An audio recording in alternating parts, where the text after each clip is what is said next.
Hello everyone. As we know, this week there were a couple of new announcements that came out, and obviously everybody knows that Bank of Canada decided to hold the interest rates at just 5%, which is really good. Now, in the past we have been discussing this, that the inflation, if it comes under control, then they will be thinking to reduce the interest rates most likely in the third quarter of this year. But there is one thing that I keep mentioning, that if the inflation does not come under control, and the reason I keep bringing this up, as we all know that gas prices are quite high, and when gas prices are high, that means everything else is high as well because of the shipping costs and everything. So are there chances that inflation will come under control? That is one thing that is going to determine how Bank of Canada reacts in the coming months about reducing the interest rates. Now, just because inflation is not under control, are there chances they will increase the interest rates? It's highly unlikely at this moment, but that can happen if inflation does not come under control. We'll see how it goes. I am worried about that part as well, just like everybody. Right now, as we know that some of the banks have reduced their 5-year fixed mortgage rates, but the variable interest rates are quite high, quite significantly high, and even for short-term mortgages, the interest rates are quite high. The second thing is that the federal government has announced today that they are going to give first-time home buyers 30 years of amortization if they want to go and get mortgage. So what that will do, that will basically reduce their limits. That will basically reduce their payments.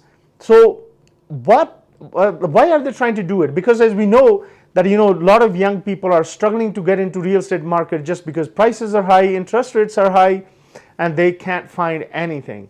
So that is going to help some of the first-time home buyers get actually mortgage, because they will qualify for mortgage and they can actually pick 30 years of amortization.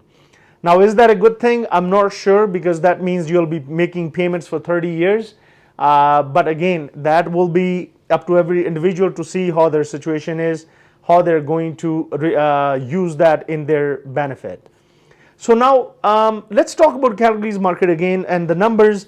Calgary's market is already really hot, and there is one thing that I have been mentioning in the past, that we are seeing a lot of price decreases to the properties.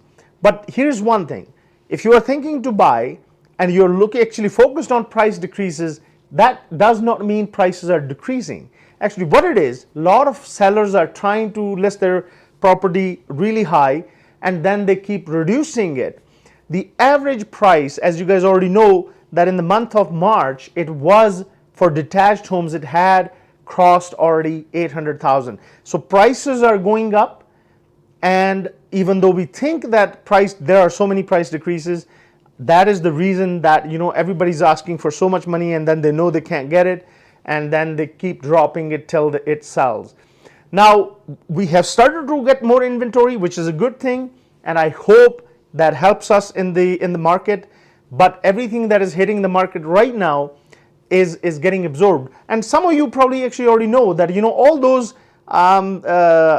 properties that had actually RC2 lots, where you can have duplexes or anything like that, the availability, the shortage is causing so many problems that you can't even find anything less than 600,000 right now. Everything is way above. Even in some of the communities that these properties were quite popular in the past, you cannot even find anything. So let's get to the numbers. As we know that in last 1 week we had 801 new listings that hit the market. There were 99 that came back onto the market. 202 properties saw price decrease. Please don't get confused about this, that we feel like maybe the prices are coming down. Actually, they're not. The average price is still going up. And price increase, 34 properties saw price increase. Pending, there were 534 properties that were pending. There were 12 properties expired. Now, as we know that the market is moving so fast, only 12 properties expired, 6 properties were withdrawn, and 84 properties were terminated. And most of those terminated properties will come back into the market. Even though there is still, we are seeing slightly, there is a gap between new listings and solds. But as we all know, all the realtors, if you can give any realtor a call that you know, they'll tell you that market is moving very fast. And in the Northeast here, when we are going to find actually new builds, it's not that easy to find, and even duplexes have started to sell above 600,000 now. And if you have any question about real estate in Calgary, please give me a call. I'll be more than happy to assist you. My phone number is 403-689-2345. Thank you.